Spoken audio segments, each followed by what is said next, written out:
Hello, my snacks. Welcome back. My name is Jack. Been a little while, so let's just jump straight in. Starting things fresh in a new subreddit today. You may not know much of the lingo in this one, but don't worry, I will guide you along. For you see, we are visiting RPG horror stories, with the story title already starting at 100 miles an hour and reaching light speed in the updates. That guy derails campaign to seduce his in-real-life sister. And when you look at this person's post-history, you're kind of not surprised they're behaving in this creepy, disgusting way. But ooh, let's not spoil a good time with the ending already. Let's go to the beginning, back in March 2023. So I play with a group of people that I more or less have known since high school and college. The DM was one of my best friends since we were 14. Most of us are guys, but there are two girls, that guy's sister, who's a paladin, and my high school friend, who is a ranger. There were three other guys at the table. That guy, the fighter, and the barbarian. I'm just going to refer to most of these people by their class, since there's no way in hell I'm using their real names. For those of you not familiar with D&D, just think of them as their names for this. So we have paladin, the sister, ranger, that guy, fighter, and barbarian.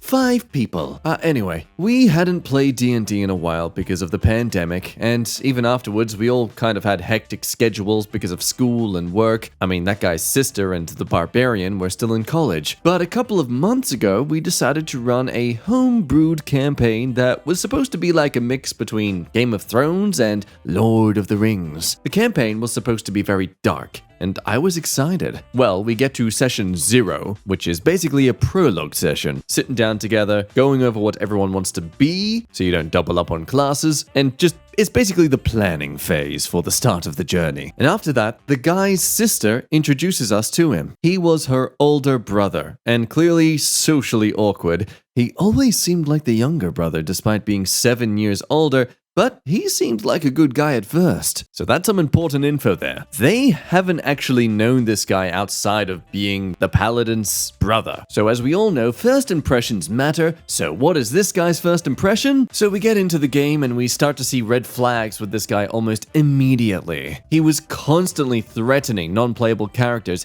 even going as far as to murder a random drow, which are basically gray elves. He is supposedly a lawful good wizard, but he claims that murdering this character is a lawful good because drow are an evil race by definition. Well, this was blatantly untrue in our campaign, but he went all rules lawyer on us when we tried to tell him that this wasn't the case for our campaign. He also saves the body parts of the NPCs and creatures he or the party kills, including the testicles. Okay, so this isn't like a mechanic in the game. You have to specifically tell everyone that you are doing this as you roleplay this game. Just for those who don't play D&D, like this isn't, you don't get extra XP, there isn't a strat to sell body parts at a market or anything. The guy would have literally informed everyone else there at the table, again, first time meeting them all, that he would like to keep the testicles of fallen foes. He also would constantly flirt with the paladin, his sister's character. We just kind of assumed it was his character decision and she would pretty much just go along with it and we didn't question it too much until the dumbass level 1 wizard with no armor attempts to block a freaking firebolt to defend his full HP paladin sister who is a whole level above him. To simplify, man is literally taking a bullet for her. So obviously, he freaking dies. We almost got an entire team party killed because of this. All of us dying. We ended up having to barely flee the encounter and leave him to the ogre thinker to kill him. He then rolls to create a new character, which is an artificer. Artificer? Whatever. And surprise, surprise, he is basically the exact same character, except he dropped the pretense of being lawful good and just went full murder hobo. His flirtation with the paladin intensified until he died again and again, playing the same paladin-loving murder hobo over and over. He even got to the point where he would basically murder anyone who even spoke to her. At this point, we start thinking this is just getting weird. How many characters can you go through before the whole "it's what my character would do" excuse stops working for hitting on your sister? So we ended up having a little talk with him about his characters and tried to gently steer him into playing something different or flirting with another character. He got really defensive and ticked off and basically gave us the whole "it's what my character would do" excuse. We didn't want to push this or cause more problems, so we let it go. Well, he kept on escalating until he was making intimate comments about her character. Adult content is fine in our game, but the context he was making, it was incredibly weird. Eventually, he made a comment that was clearly related to her in real life appearance and not the character, so we ended up messaging her to ask her if she wants us to kick him, but she said no. Her response was just that he is just really into the roleplay. He really likes you guys too. Yeah, because mindlessly murdering every non-playable character that mildly annoys him is totally quality roleplay. Now, the first part of the story does basically end here, saying there is no dramatic ending with the problem player going full incel or getting kicked out or anything. Just ranting on here to let us know that they're currently dealing with this situation. But funnily enough, with the DM being aware of this guy's antics, they've been sure to punish them accordingly for it, to the point where they are what is akin to being held back like 2 semesters worth of school in terms of, how much they've been kept back due to their behavior. Of course, the fun doesn't end there. A few months later in July, we come back with an update where things definitely escalate. To quote the future, and then he whipped out his Pete and slammed it on the table. So I posted here a couple of months ago about a cringe lord with no social skills and a very weird playstyle. I won't go into too much detail, but basically, he was an edgelord murder hobo who also had a bad habit of trying to seduce his sister's character. He was cringe, but we ended up letting him stay since his sister didn't seem bothered, and the DM was, to his credit, good about letting his antics mostly just affect him. He died a lot and suffered the penalty of our game's punitive leveling system. The next few months have been more or less the same thing. Until he seemed to get bored of acting like an idiot and getting himself killed so often, he was now playing a warlock who had a genuinely compelling backstory. To understand what a warlock is, imagine getting a fancy phone, akin to what everyone else has, but it's bound to a specific cell service, of which that cell service may sometimes like to screw around with you, and you can't do anything about it because you're stuck with them. That's basically warlock. Just, replace the phone with magic abilities. Now, I think he genuinely liked this one, because it has been 6 sessions, and he had managed to keep himself alive. Even our ranger had died, albeit in a noble sacrifice kind of way, during those 6 weeks. Because he was being a genuinely productive player, even if still edgy, we gave him an opportunity to regain some of his lost XP and levels. However, he was still obsessed with hitting on the paladin, his sister's character. So, fast forward up to, a few days ago, and our problem player decided to bring a case of White Claws. It was kind of weird since he never mentioned anything about alcohol, and nobody at the table drinks and plays D&D, as we pretty much all figured out a long time ago that it just makes the game much stupider. I believe you mean fun? Well, that was a mistake. By this point, we were gearing up to fight the big baddie endgame secret servant, who was masquerading as the king's vizier, advisor. He was extremely powerful, lich-type homebrewed villain, so we really had to be ready in order to avoid an entire party wiping out, because this DM legitimately pulls no punches, which we like. We prefer the challenge of trying to stay alive and the fact that our actions have consequences. Anyway, we were in the Underdark to keep from his sight as we prepared to sneak into his castle directly from the Underdark, basically by climbing. By this time, our warlock was starting to get drunk. He was being super loud and coming up with just really stupid ideas on how to deal with the vizier. Typical D&D stuff. Then he switched to conversation about how sexy the paladin's character looked in her new golden armor. Paladin just told him the same thing that she told all of his overly flirtatious characters. Paladin's character has a husband and kids, and she is lawful good and would never betray him. She still didn't seem bothered in real life, just amused as if her older brother was just a child begging her for a cookie that he can't have. That's a great example. Yeah, oh god. But the evening progressed, and we fought a few Underdark monsters as Warlock got drunker and drunker in real life. Even our fighter commented out of game for him to take it easy, which he didn't do. We just figured at least he had a designated driver and kept going. Once we set up camp, Warlock was legit hammered, and so his character went to Paladin's camp and told her in explicit detail how much he wanted decided to bang her. Paladin also basically just tells him in character that she will never betray her boyfriend or her god, so get the frick out. Now, of course, getting this direct rejection, this man takes it on the chin and humbly resigns. Just kidding! Obviously, he decides to kill her god, like any sane player would do. He does this by casting Plane Shift to go to the Feywild, basically just another plane of existence where her god is, and then casts a meteor swarm to just decimate it. The DM had him roll to see how devastating it was, and he rolled a natural 20. So the DM basically let him launch a dinosaur extinction level meteor on the Feywild. A weird decision by the DM, in my opinion. It makes the meteor swarm feel a bit too OP, but I guess that he felt the Feywild wasn't too important to the campaign. However, his actions incurred the wrath of her god. Her god confronted him and demanded that he answer for his crimes against her realm. He basically went back to his full aggro murder hobo self and tried to fight the god with an admittedly impressive array of spells, but unsurprisingly, he got his booty handed to him. He died. No death saves. Nothing. He basically got smote by an actual god. There is no way he was coming back from that. He then started demanding death saves, but the DM refused, and so he went off on how he was biased and all that. It was shocking. He never seemed to care about a character that much. The DM then asked him what he expected to happen after challenging a god. He then said he was gonna kill him with his dimensional spells. And that even gods aren't immune to reality warping powers and a bunch of other bullsmack. I want it to be clear in your minds as to what is happening in this moment. In the middle of a role-playing game, a social session with mates, this guy learns the consequences of his disturbing actions and tries to threaten the DM with his dead character's spell abilities that could transcend dimensions. It's like threatening a bully by doing a Jedi Force push. I mean, it's so pathetic. You best not mess with me, DM, for you shall incur my dimensional wrath. Okay. What are you doing? You alright? You know, holding your breath like that doesn't, it doesn't equal any power. Oh, you just wait. I'm really charging up this one. Okay, buddy.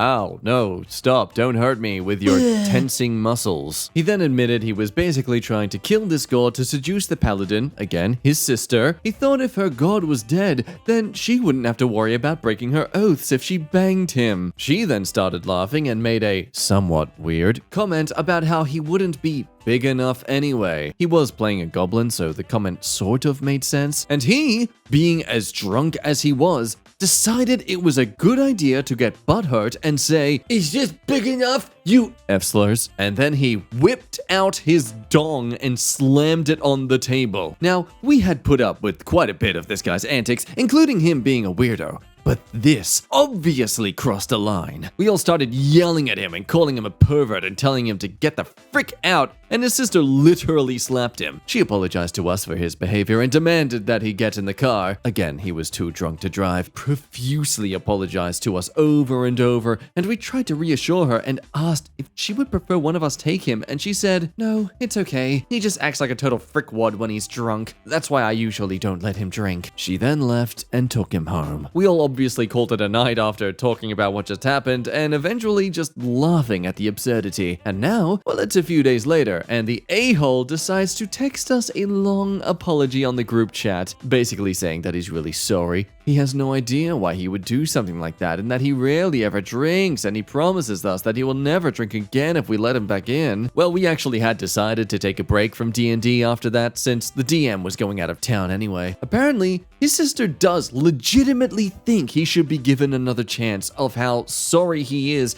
and how much he really likes playing with us. She even promised us that she is personally holding him accountable for staying sober and will not let him bring a single alcoholic beverage or mind-altering substance to our D&D sessions ever again. Well, the DM and other players said we will talk about it when the DM comes back. I feel like we are total idiots for even considering it, but part of me sees him as basically a socially stunted man-child who needs friends to kind of guide him a bit. And despite everything, we did come to see him as a friend. Also, we want to respect her wishes since she is the one who has to deal with him way more than we do. So I know the vast majority of you guys will say, kick him out, and for good reason. But anyone think there is any valid argument for letting him stay provided he understands that he crossed some major boundaries? Now, reading all this, you might be perplexed as to how reluctant OP could be to not want to bring this guy back. The dude literally flashed all of you and has a disturbing fetishization, yeah, that's a word now, with his own sister. Why would you want to be around that? Just boot him out. Forget that friendship. Well, this is where I think Trickster Wolf's comment here highlights a very valid point with geek culture. Geeks are reluctant to ostracize because we all have experience being bullied and pride ourselves in tolerance. So we allow people to walk all over us and long past the point where they should be shown the door. Look, it's good that you have empathy for this guy. Seriously. But that said, you're causing substantial trauma to yourselves, to his sister, and to him as well with your bizarre and execrable decisions. Yeah, I said the word right. Shut up. This never should have been allowed to go this far. This guy showed you his inability to respect the boundaries of others at the very beginning, and it should have ended right then and there. Even another point brings up that it seems the sister and that guy are blaming the alcohol, but the dude was being inappropriate well before alcohol even became apparent. It's not just his behavior that's the problem here. It's him. So it seems the creepiness ends there. The weirdo's kicked out, the sister doesn't seem to want things to end, and OP seemingly the only one aside from the sister having a bit of pity for this creepy guy. Sure, it could be that geek culture not wanting to isolate someone, or it could be because OP themselves relates a little too much. Remember this little collage of posts I referenced earlier? They're not posts from the creepy guy. They're posts from the OP of this own story. Let's start with the first one that came after these updates that ended back in July. Over in r/confessions 2 months ago, Monster Energy is low-key an incest tonic. Like seriously. I never used to drink Monsters, mostly Rockstars, which are kind of similar, or Bang, but when I started drinking Monster, no joke, all I could think about when I was spanking my monkey was banging my sister. Jesus Christ, this is what? Then my aunt gave me a hug after I had a giant Monster, a second one that day, and a White Claw, and I could not get up for hours for fear of revealing my I also got weirdly hard when I got pat down at an airport. What the frick is up with this drink? I would never do anything like that, but what's with the weird fetishes coming out of the woodwork? I feel like I'm becoming my weird friend. My God, the plague, it's spreading. Everyone get away from your siblings. Then 10 days after that, back again with some more disturbing... I mean, look, it's r/confession, so it's understandable it's coming out here. I'm legit down bad for my aunt. What the frick happened to me? And yes, I do blame this partially on the fact that I met her on vacation in Sweden and went crazy with the White Claws and Monster Energy drinks, usually together. Nothing happened between us, but man, I can't stop thinking about her. And the latest one basically amplifying the fact that they'd rather have the creepy guy earlier in their story than someone who is allegedly oversensitive. I mean, look, I can understand how nobody wants a game where their choices are constricted because y'all find anything problematic and want to make the game uber PC. Okay, sure, but I'm not going to want to take someone who flashes their genitalia at me over that. I mean, I don't know about you, but I'd rather someone be pedantic than, well, a D-bag.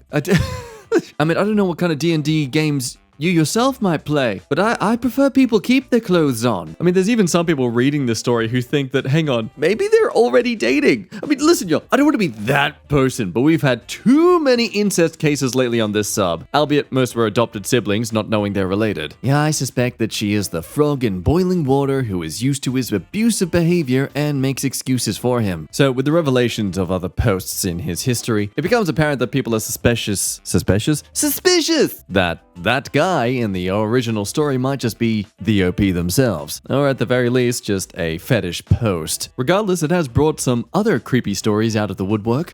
I've had weird. I don't know if it was weirder. So a 40-something old man would occasionally come take over our all high schoolers group. He's the one who taught our DM to play and a friend of his family's. Every single time it would get graphically sexual. One of the players started watching adult content at the table, and this adult man sat next to him on the couch and watched over his shoulder. Some other examples: one of his NPCs was a high-level vampire who would seduce the same player every session with mind-altering magic. When the player finally managed to stop them, they made a simulacrum of him, basically an image or representation of someone or something, but with a longer peen. When my character resisted the mind magic. She, yeah, with a strap on. Okay. He also told us a graphic story about cheating on his wife. I believe the oldest of us was 16 at the time. You know, I was really hoping that reading these stories might interest people into D&D stuff, just because, you know, I'm someone who is recently into it and I think it's all great. But, yeah, no, these stories are definitely not selling it well at all. Here's a questionable one. I had one where one member severely catfished the group's murder hobo in order to troll him. He pretended to be the sister of one of the other players. Everyone had each other's phone numbers to coordinate playtimes, but it split the group apart completely when everyone found out. The weirdest part was that apparently there was a lot of sexting where the troller got really into it, then just turned around and played D&D with the person he was trolling with a straight face. Yeah, that's the point where the trolling turns from just being an a-hole to creepy by curiosity. But anyway, besides that, no, D&D's great, and there's great communities, a lot of cool people play it. I mean, this person doesn't have a creepy experience. One of the guys I used to roll with in high school, while not a raccoon trapped in a man's body like the comment above, was convinced dragons were real and Among Us. We also had another guy who at one point dated someone who claimed she was a Pokemon. High school D&D was wild. Okay.